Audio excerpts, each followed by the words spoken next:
Bienvenue sur Africa 24 dans cette nouvelle édition du Non-Stop Info. Voici les titres de l'actualité. La création au Sahel d'une alliance défensive constituée du Burkina Faso, du Mali et du Niger.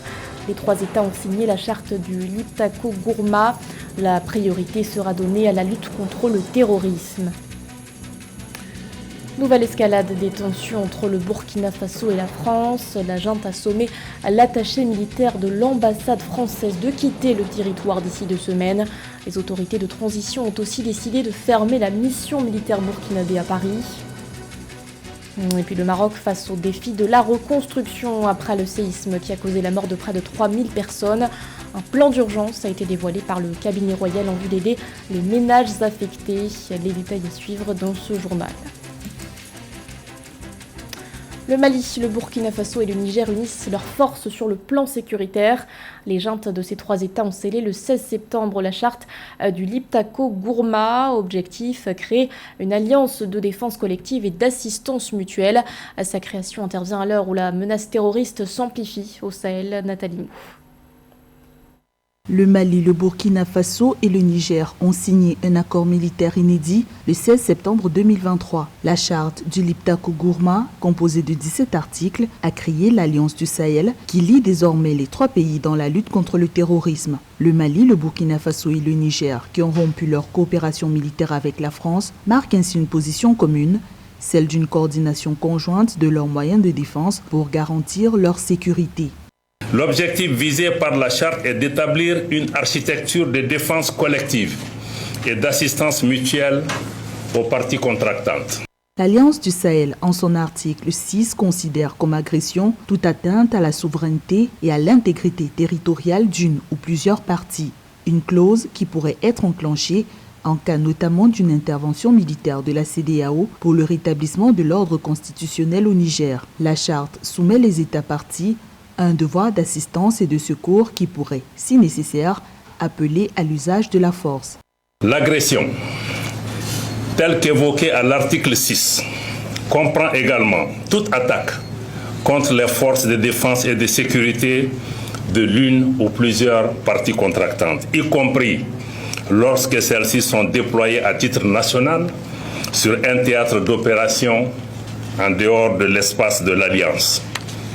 Toute attaque et en tout lieu contre les navires et aéronefs de l'une ou plusieurs parties. Pour le Niger et le Burkina Faso, le nouvel accord va cohabiter avec leur appartenance au G5 Sahel. Le Mali, lui, s'est retiré du cadre institutionnel du Sahel contre le terrorisme et de sa force conjointe en 2022. Niger, Burkina Faso et Mali scellent une nouvelle alliance militaire dans le Sahel alors que le G5 Sahel a renforcé sa coopération avec l'Organisation du traité de l'Atlantique Nord, l'OTAN, en juin 2023. Ces pays affichent un profond sentiment anti-français qui s'est matérialisé par la rupture de leurs accords de défense avec la France, l'un des États membres de l'OTAN. L'actualité, c'est aussi cette nouvelle manifestation au Niger contre la présence des soldats français. 1500 militaires ont été déployés dans le pays dans le cadre de la lutte anti-djihadiste. Une présence d'autant plus contestée depuis la rupture des accords militaires entre Niamey et Paris. Rupture annoncée par la junte au début du mois d'août, soit quelques jours après le coup d'État qui a renversé le président Mohamed Bazoum. Depuis, les relations diplomatiques entre la France et le Niger n'ont cessé de se dégrader. Le CNSP a notamment ordonné l'expulsion de l'ambassadeur français Sylvain Ité, une exigence à laquelle la France a refusé de se plier. Les tensions s'enveniment davantage entre le Burkina Faso et la France. Les autorités de transition ont décidé de retirer l'agrément d'Emmanuel Pasquier, attaché militaire de l'ambassade de France. Dans un courrier adressé à Paris, le ministère burkinabé des Affaires étrangères accuse l'attaché de défense d'activités subversives sans donner plus d'éléments. La junte lui a donné un délai de 2 semaines pour quitter le Burkina Faso. Nathalie Mou. Le Burkina Faso a rompu définitivement sa coopération militaire avec la France, a renseigné l'agence de presse nationale le 15 septembre 2023. L'attaché de défense près l'ambassade de France au Burkina Faso, Emmanuel Pasquier, et l'ensemble du bureau militaire français ont été sommés de quitter le pays sous 14 jours à compter du 14 septembre 2023. Cette décision du ministère des Affaires étrangères, de la coopération régionale et des Burkinabés de l'extérieur a indiqué dans un communiqué que l'attaché de défense français est accusé d'avoir mené des activités subversives dans le pays. Il faut que la France comprenne qu'elle n'est plus la bienvenue dans les pays du Sahel, notamment le Burkina Faso, le Mali et le Niger, et qu'elle fasse profil bas. Deuxièmement, est-ce que le retrait de la France a contribué à baisser l'incidence de la lutte contre le terrorisme? Je dirais... C'est un nouvel épisode dans la déliquescence de la coopération militaire entre le Burkina Faso et la France. Dénonçant l'accord d'assistance militaire qui liait le pays d'Afrique de l'Ouest à la France, le gouvernement burkinabé a appelé au rappel de tout le personnel militaire français présent dans les administrations militaires burkinabées à compter du 28 février 2023. Les autorités de transition du Burkina Faso relevaient alors l'impuissance de 62 ans de coopération dans le domaine de la défense avec la France face à la menace terroriste qui prend de l'ampleur depuis 2015. Malgré la lutte contre le terrorisme, il y a des victoires et des défaites. Le Burkina Faso aujourd'hui a la latitude de décider comment mener ses opérations militaires sur son territoire sans consulter une force étrangère ou bien une autorité étrangère. Et aussi, dans la lutte contre le terrorisme, on sent que l'armée burkinabé monte en puissance avec des attaques ciblées contre le terrorisme et contre les terroristes, et aussi en même temps, dans le même cas, on constate que des territoires sont récupérés. Le service de défense de l'ambassade du Burkina Faso à Paris a également été fermé avec effet immédiat le 14 septembre 2023. En novembre 2022, le Premier ministre Apollinaire Joachim Kielem de Tambela a annoncé la volonté du pays de diversifier ses partenariats militaires, l'un des axes majeurs de la feuille de route du gouvernement dans la lutte contre le terrorisme et la reconquête du territoire national. Depuis plusieurs années, la diaspora africaine joue un rôle prépondérant dans le développement économique et social du continent, une dynamique qui ne cesse de prendre de l'ampleur. En 2022, les transferts de fonds de la diaspora ont atteint 97 milliards de dollars, des chiffres bien plus importants que ceux enregistrés en 2020, estimés à 84 milliards de dollars. Philoméntine. Les envois de fonds de la diaspora africaine vers le continent ont atteint un montant record de 97 milliards de dollars en 2022, selon les dernières données publiées par la Banque mondiale. Ce chiffre, qui marque une augmentation significative par rapport aux années précédentes, témoigne de l'importance croissante des envois de fonds pour les économies africaines. 84 milliards de dollars en 2020, partis de 67 milliards en 2016 pour atteindre 86 milliards de dollars en 2019. Le soutien des citoyens africains de la diaspora a toujours été quelque chose de sentimental, d'émotionnel. À côté de ça, tout le monde se rend compte qu'aujourd'hui, l'Europe commence à devenir difficile à vivre. De plus en plus, les gens commencent à regarder l'Afrique comme étant une destination d'investissement. Ça veut dire qu'en fait, l'accroissement que l'on observe, c'est d'abord le soutien social des jeunes gens qui vivent en Europe vis-à-vis de leur famille. Mais aujourd'hui, ça commence à être de plus en plus de l'argent pour investir sur le continent et devenir rentable. En 2022, l'Égypte et le Nigeria ont été les principaux récipiendaires des envois de fonds de la diaspora africaine, avec respectivement 28,3 milliards de dollars et 20,1 milliards de dollars. Pour l'Afrique subsaharienne, les remises migratoires ont augmenté de 6,1% en 2022 pour atteindre 53 milliards de dollars. L'Égypte et le Nigeria ont toujours traditionnellement eu des envois assez importants. Il faut savoir que la communauté nigériane, essentiellement dans les pays de l'Occident, est très prospère. Et donc, la quantité d'argent qu'ils envoient dans leur pays est tout à fait proportionnelle à leur productivité. Et en ce qui concerne l'Égypte, c'est le pouvoir d'achat des Égyptiens de manière globale. Et il faut quand même aussi reconnaître que avec l'investissement global qu'il y a eu sur le canal de Suez, les gens ont compris qu'il y a beaucoup plus de rentabilité en Afrique plutôt qu'en Europe. Les envois de fonds de la diaspora africaine représentent d'ailleurs des parts importantes du produit intérieur brut de plusieurs pays du continent, soit 28,9% en Gambie, 23% au Lesotho, 21,1% aux Comores, 14,1% au Cap-Vert et 10,4% en Guinée-Bissau. Ils sont devenus une source de revenus vitale pour de nombreux pays africains, dépassant même souvent les revenus issus des exportations de matières premières. Au Cameroun, une baisse des importations de véhicules a été observée au cours de l'année 2022. Sur cette période, le pays a importé un peu plus de 52 000 véhicules pour un montant de 246,7 milliards de francs CFA. L'année d'avant, le Cameroun en avait importé plus de 60 000 selon la Direction générale des douanes du ministère des Finances. Les détails avec Catherine Gombe. Selon les données de la Direction générale des douanes du ministère des Finances, le Cameroun a importé au total 52 392 véhicules au cours de l'année 2022 pour une dépense globale de 246,7 milliards de francs CFA.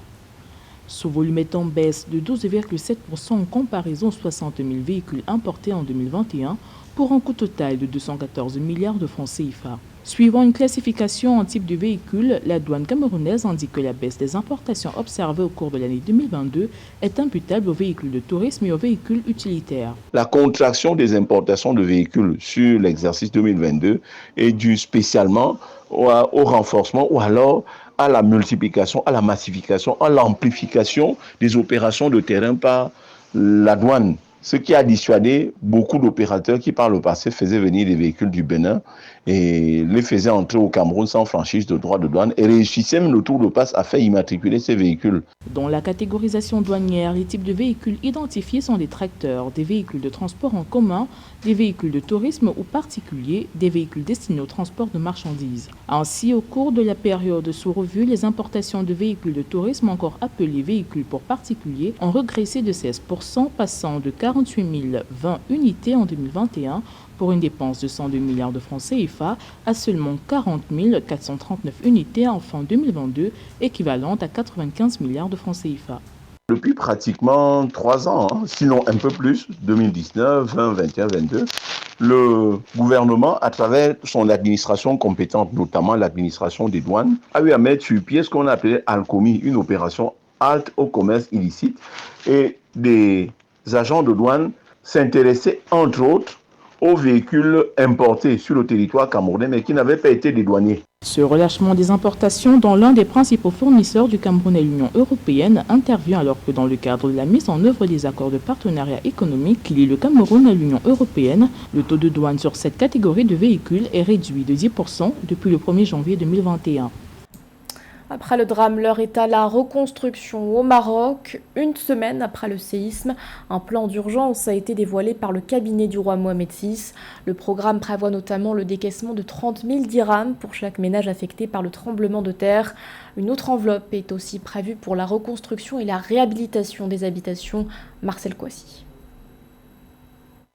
Au Maroc, l'activation du programme d'urgence pour le relogement des sinistrés et la prise en charge des catégories les plus affectées par le séisme a été l'objet d'une réunion de travail du roi Mohamed VI, tenue le 14 septembre 2023 à Rabat. La réunion intervenant dans le prolongement des mesures ordonnées par le souverain chérifien pour soutenir les personnes sinistrées. Cette première version du programme de relogement porte sur environ 50 000 logements totalement ou partiellement effondrés au niveau des zones touchées.